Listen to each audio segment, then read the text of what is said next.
వేదిక మీద ఉన్న పెద్దలు మరి హరీష్ రావు గారు, మరి సబితా ఇంద్రారెడ్డి గారు, మరి కూకట్పల్లి శాసనసభ్యులు కృష్ణారావు గారు, మరి సబితా ఇంద్రారెడ్డి గారు, కార్తిక్ గారు, మన ఇంకా పెద్దలందరికీ కూడా మరి ఇక్కడ విచ్చేసిన ఈ ఏబి సంబంధించిన బ్లాక్ల సొసైటీకి సంబంధించిన పెద్దలందరికీ కూడా మీకందరూ కూడా 2 విషయాలు మీ ముందు చెప్పదలుచుకున్నాను.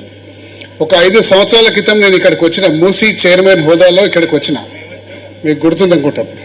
ఒకసారి పెద్దలు దేవిప్రసాద్ గారు, నేను వారి పేరు చెప్పడం మర్చిపోయినా, చైర్మన్గా ఉన్నప్పుడు ఇక్కడికి రావడం జరిగింది. 21లో 22లో వచ్చిన. మా అధికార యంత్రాంగాన్ని అంతా కూడా తీసుకుని వచ్చినాము. వచ్చినప్పుడు మీ అపార్ట్మెంట్లో పైన ఎక్కడ ఒక హాల్లో మీటింగ్ పెట్టిండ్రు. అప్పుడు కూడా కిందన ఇక్కడ వెనుక బ్యాక్ సైడ్ హాల్ అనుకుంటా, హాల్లో మీటింగ్ పెట్టినప్పుడు స్పష్టంగా మూసీ డెవలప్మెంట్ గురించి ఆ రోజు నేను చెప్పడం జరిగింది. అసలు మూసీ డెవలప్మెంట్ ప్రాజెక్టు స్టార్ట్ చేసిందే కేసీఆర్ గారు. కేసీఆర్ గారు స్టార్ట్ చేసి ఈ మూసీ డెవలప్మెంట్ ప్రాజెక్ట్ స్టార్ట్ చేసినాక మూసీని అందంగా తీర్చిదిద్దాలి అని చెప్పేసి 3-4 స్థాయిల్ని ఏర్పాటు చేసింది. మొదటి స్థాయిలో మూసీకి వచ్చిన మురికి నీరు అంటే అందరు సివేజ్ అంతా కూడా మూసీలకే పోతుంది. ఈ మూసీలకు వచ్చే మురికి నీరుని అంతా కూడా శుభ్రపరచాలంటే మరి ఎస్టీపీ సివరేజ్ ట్రీట్మెంట్ ప్లాంట్లు ఏర్పాటు చేయాలి. ఏర్పాటు చేసి మూసీలకు ప్రవహించే నీళ్ళంతా కూడా క్వాలిటీ ఆఫ్ వాటర్, చాలా ప్యూర్ వాటర్ ఉండాలని చెప్పేసి 3,800 కోట్ల రూపాయలతోటి ఈ యొక్క మూసీ నది ప్రక్షాళన కార్యక్రమం స్టార్ట్ చేసాం. ఫస్ట్ అంచె అంటే 32 ఎస్టీపీలతో పని కాదు, మొత్తం దాదాపు 94 ఎస్టీపీలు పెడితే ఇక్కడ నుంచి మూసీ ఎండ్ వరకు అంతా కూడా కంప్లీట్గా ట్రీట్మెంట్ అవుతుంది. ఫస్ట్ ఫేజ్గా 35 ఎస్టీపీలు పెట్టిండ్రు. ఆ 35 ఎస్టీపీలు పెట్టేసినాక 75 నుంచి 80% 2023 ముఖ్యమంత్రి గారు కేసీఆర్ గారి హయాంలోనే పూర్తయినాయి అన్ని కూడా.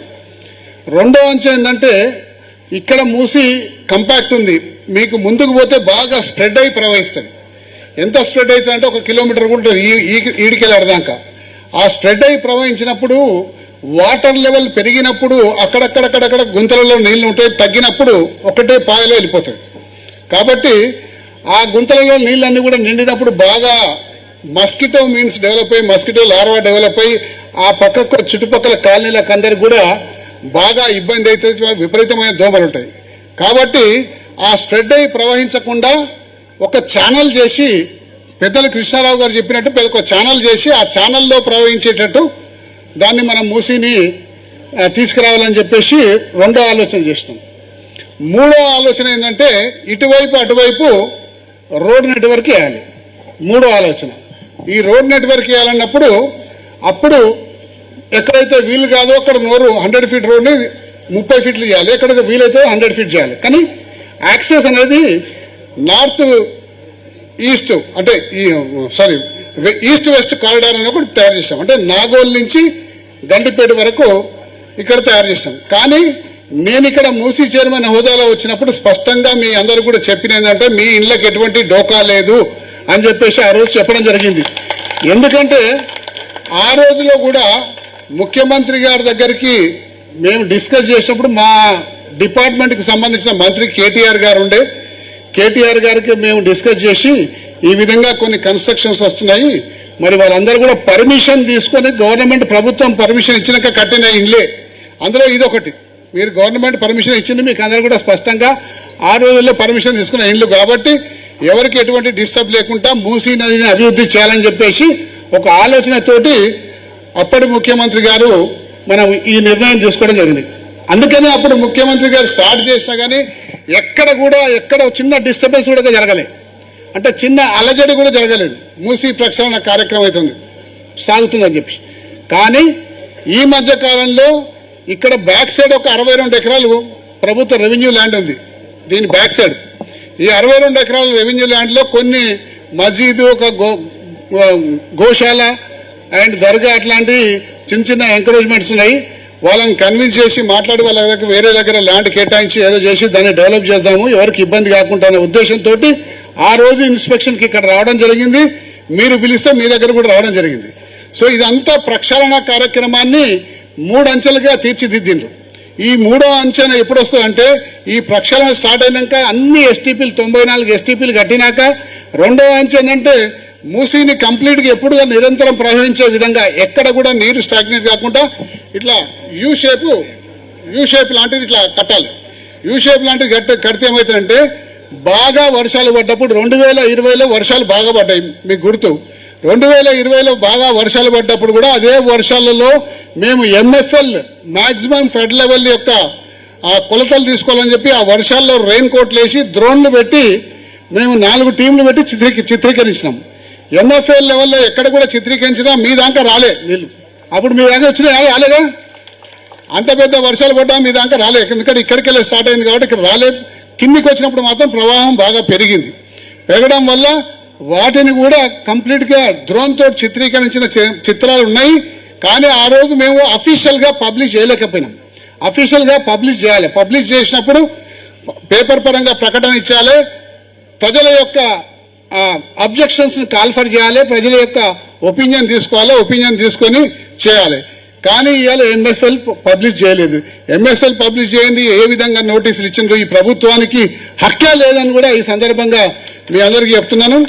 మరి ఈరోజు పిలవగానే మీరు గతంలో హరీష్ రావు గారు కూడా ఇక్కడికి వచ్చిండ్రు, మళ్ళీ పిలవగానే మళ్ళీ మీకు హరీష్ రావు గారు వచ్చిండ్రు.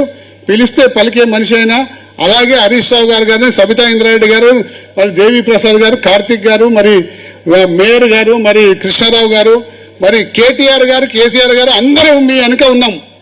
అందరం మీ వెనుక ఉన్నాం. మీరు ధైర్యంగా ఉండండి. ఎందుకంటే డెవలప్మెంట్ మేము కావాలి. మూసీ నది ప్రక్షాళన KCR గారి హయాంలోనే మొదలైంది.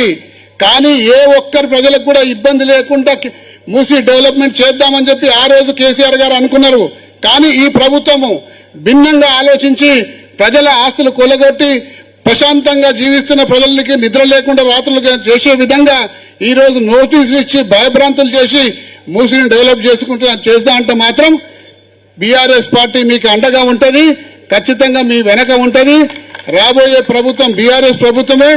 ఏ రోజైతే KCR గారు ఒక్క ఇంటి కూడా కూలగొట్టకుండా చేద్దామని చెప్పేసి అనుకున్నాడో అదే విధంగా ఈ యొక్క మూసీని అభివృద్ధి చేసి చూపెడతామని కూడా ఈ సందర్భంగా మీకు మనవి చేసుకుంటూ, మరి ఈరోజు నోటీసులు ఏమో డైరెక్ట్గా వీళ్ళకి ఈ విధంగా ఇచ్చిండ్రు.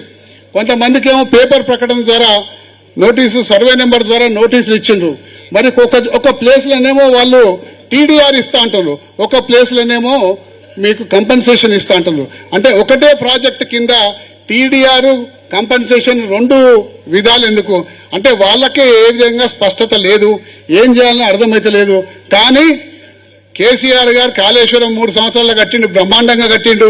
KCR వరకు సెక్రటరియట్ కట్టిండు. KCR గారు ఒక అంబేద్కర్ స్టాచ్యూ ఏర్పాటు చేసిండ్రు.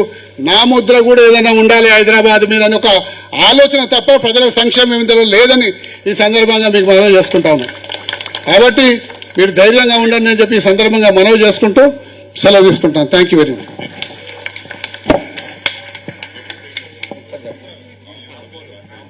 आपका नाम क्या है?